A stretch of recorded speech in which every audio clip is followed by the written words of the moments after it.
Ni matokeo ya kuumiza.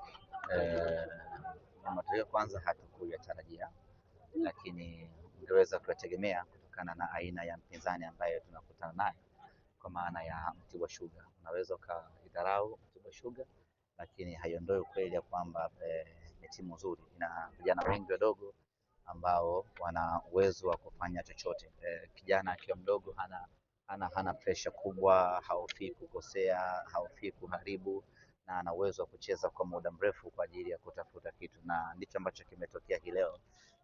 Kipindi cha kwanza ama dakika za mwanzo takriban 30-25 hivi tulikuwa kwenye ubora sana, tukatengeneza nafasi nyingi sana, lakini tukashindwa kuzitumia. Pale ambapo tulishindwa kuzitumia hizo nafasi, ndipo ambapo Mtibwa Sugar wakauchukua mchezo na kuweza kutawala, na kwa kuwa ni vijana wadogo ambao wana uwezo mkubwa wa kukimbia, wa kucheza, wa kupasiana, wana uwezo mkubwa wa kufanya